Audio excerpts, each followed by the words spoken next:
حي على الفلاح.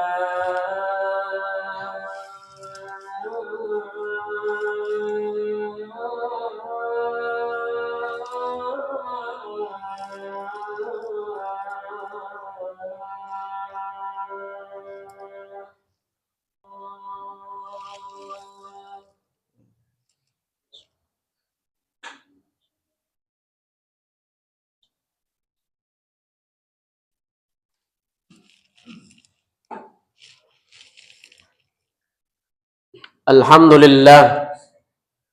Alhamdulillahilladzi bi ni'matihi tatimmu shalihat wa bi lutfihi tustarul uyubu waz zallat. Asyhadu an la ilaha illallah wahdahu la syarika lah wa asyhadu anna Muhammadan 'abduhu wa rasuluhu la nabiyya wa la rasula ba'dah. Allahumma salli wa sallim wa barik ala nabiyyina wa habibina Muhammadin sallallahu alaihi wasallam wa ala alihi wa ashabihi ajma'in. Ibadallah, usikum wa iyaya nafsi bitaqwallah wa ta'atihi faqad fazal mu'minunal muttaqun. Faqala Allah tabaraka wa ta'ala, a'udzu billahi minasy syaithanir rajim. Ya ayyuhalladzina amanu taqullaha haqqa tuqatih wa la tamutunna illa wa antum muslimun.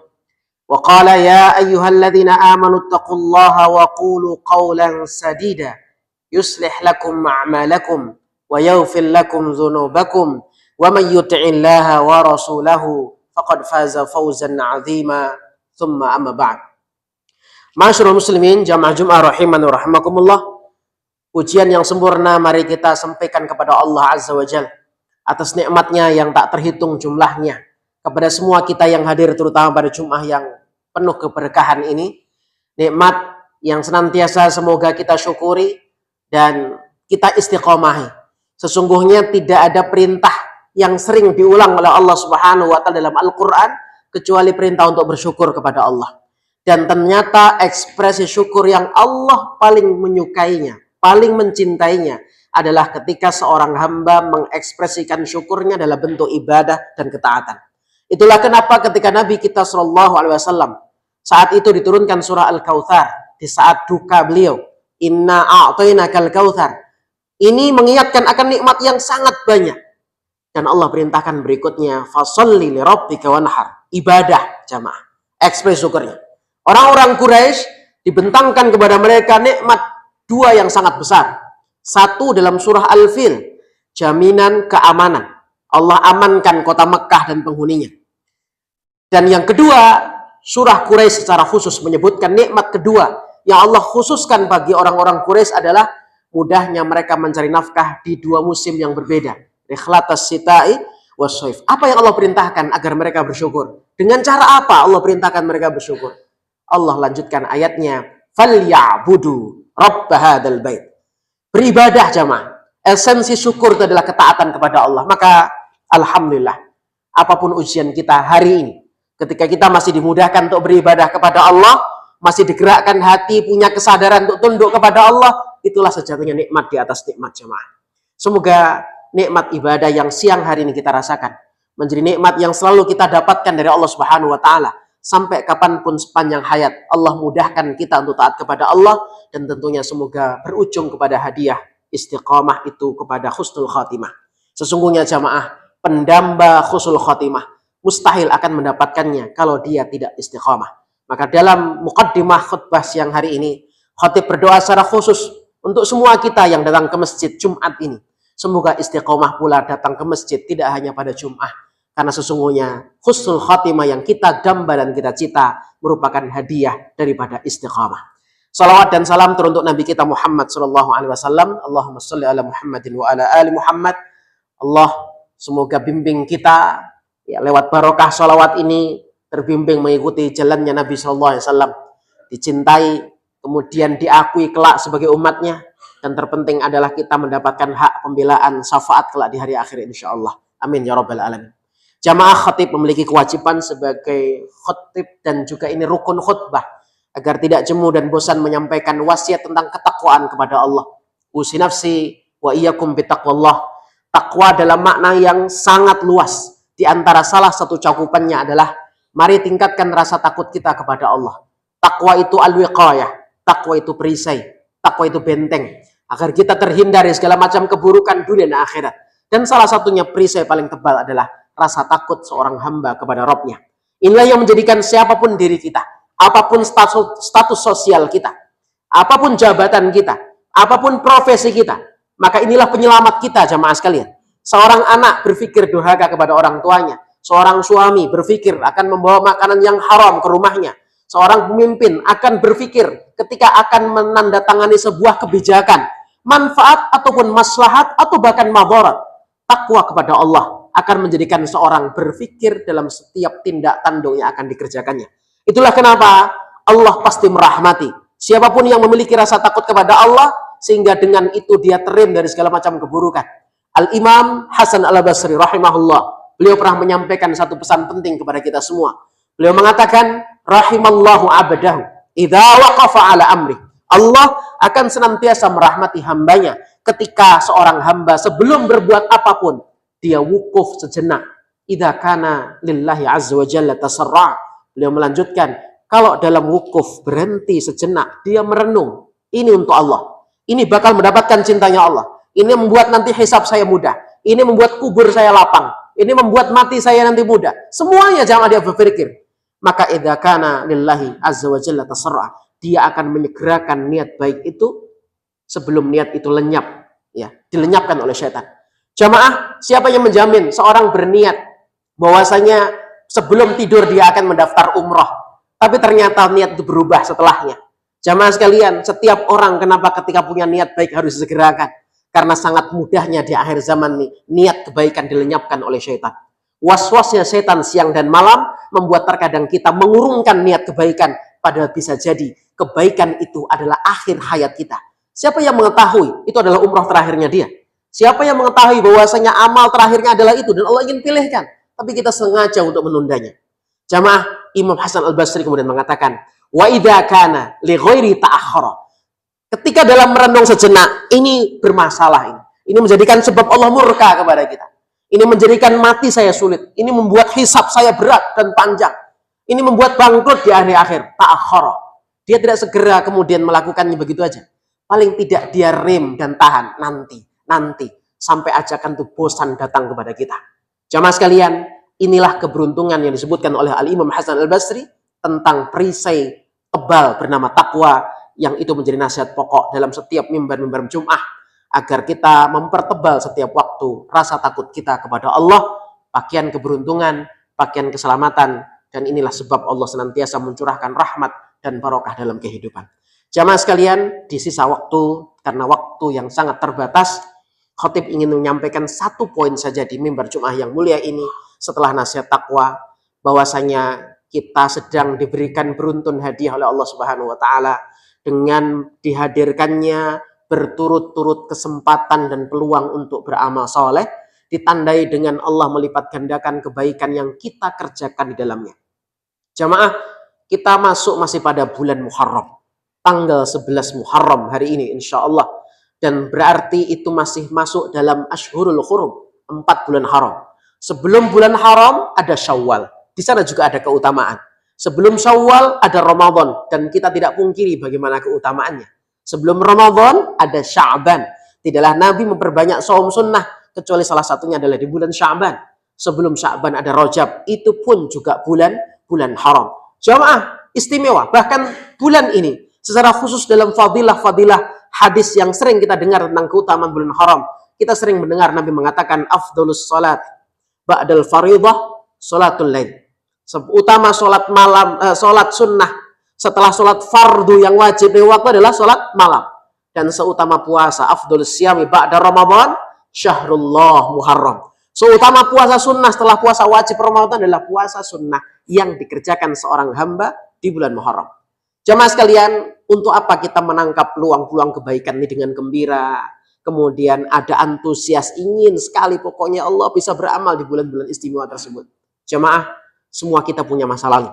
Semua kita punya dosa, tidak bisa kita pungkiri sengaja maupun tidak. Allah Maha tahu rincian apa dari kesalahan yang pernah kita lakukan di tengah keramaian atau di pas saat kita sendirian. Jamaah, ada satu kaidah yang itu merupakan kabar gembira, ibarat hujan yang turun di tengah padang pasir, di mana Allah memberikan kabar gembira untuk semua kita para pendosa yang punya masa lalu yang kelam dan buruk. Allah berikan kepada kita satu kaidah menarik, diabadikan dalam surah Hud di ujung ayat 114.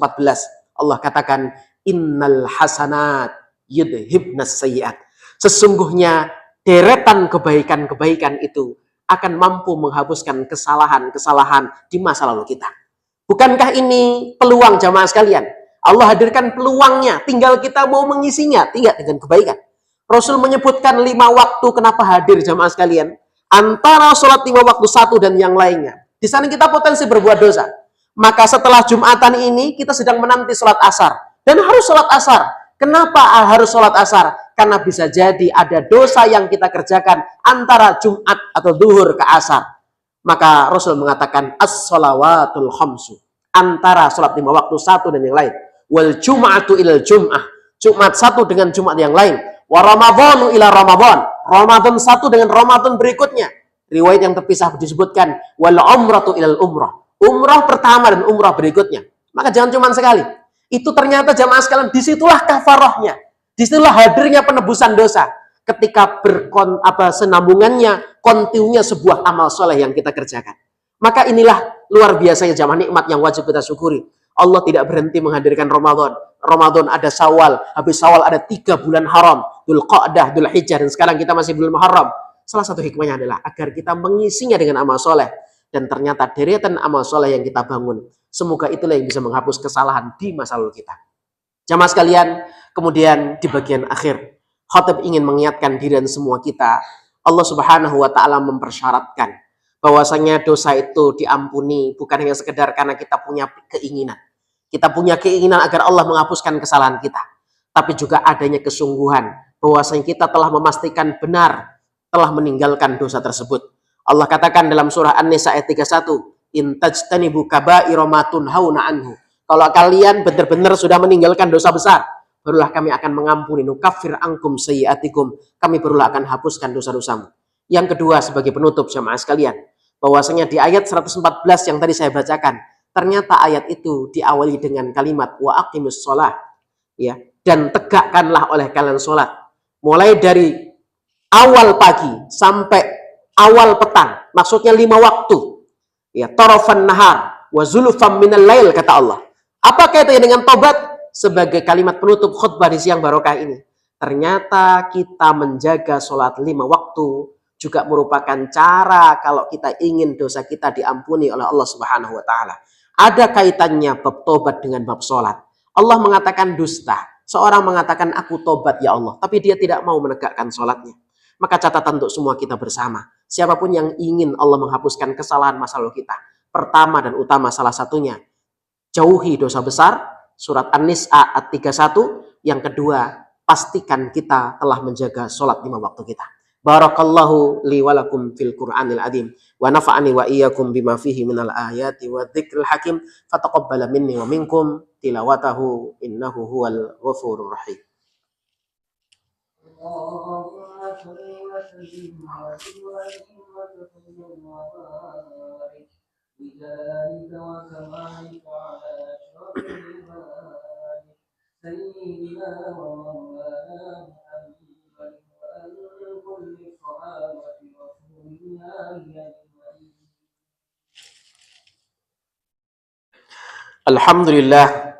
Alhamdulillahilladzi anzala as-sakinata fi qulubil mu'minin liyazdadu imanan ma'a imanihim.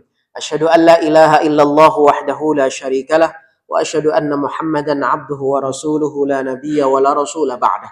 Allahumma salli wa sallim wa barik ala nabiyyina wa habibina Muhammadin sallallahu alaihi wasallam wa ala alihi wa ashabi ajma'in. Khatib sebelum berdoa mengajak kepada semua hadirin dan semua kita, termasuk yang berbicara, mewasiati diri dan semua kita tentang 3 perkara. Usi nafsi wa iyyakum bitaqwallah. Mari kembali kita bertakwa kepada Allah. Faqad fazal mu'minunal muttaqun. Keberuntungan hanya milik orang-orang yang bertakwa. Yang kedua, khatib berwasiat untuk senantiasa mari kita bersyukur kepada Allah Subhanahu wa Ta'ala. Sesungguhnya fa inna adzaballahi lasyadid. Adab Allah sangat pedih bagi siapapun yang kufur nikmatnya. Yang terakhir, khatib berwasiat untuk diri dan semua kita Berbanyaklah kita mengingat Allah. Di zaman-zaman yang disebut sulit seperti ini, sesungguhnya tidak ada sumber penenang hati kecuali menyebut nama Allah Azza wa Jalla. Kalau seseorang menyebut nama orang yang disebut punya otoritas sebuah tempat saja, kadang dia merasa tenang, seakan itu backing dia. Tenang, ada Pak Kapolri, tenang, ada Pak Kapolda, atau mungkin backing yang lainnya. Tapi jamaah sekalian, kalaulah nama orang yang punya otoritas sementara saja, di sebuah tempat yang terbatas, bisa menjadikan hati seorang tenang. Kenapa seorang tidak tenang dengan menyebut nama Allah yang punya otoritas atas hidup kita? Bahkan langit bumi beserta isinya dalam kuasanya, bahkan penentu setiap inci rizki yang kita rasakan. Ala bidzikrillahi tatmainnul qulub. Innallaha wa malaikatahu yusalluna 'alan nabi. Ya ayyuhalladzina amanu sallu 'alaihi wa sallimu taslima. Bismillahirrahmanirrahim. Hamdan yuafi ni'amahu yukafi mazidah. Ya Rabbana lakal hamdu kama yanbaghi li jalali wajhikal karim wa 'azimi sultanik. Allahumma salli ala nabiyyina Muhammadin wa ala ali Muhammad.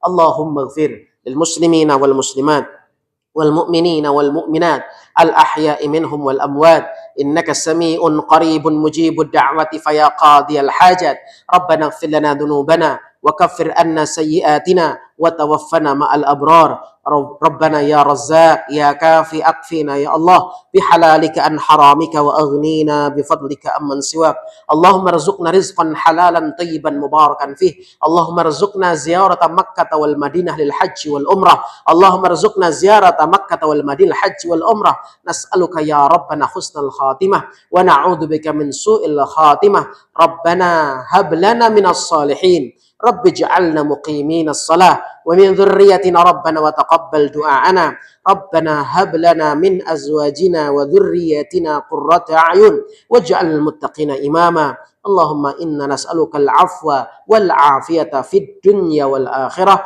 ربنا آتنا في الدنيا حسنة وفي الآخرة حسنة وقنا عذاب النار وصلى الله نبينا محمد وعلى آل محمد والحمد لله رب العالمين.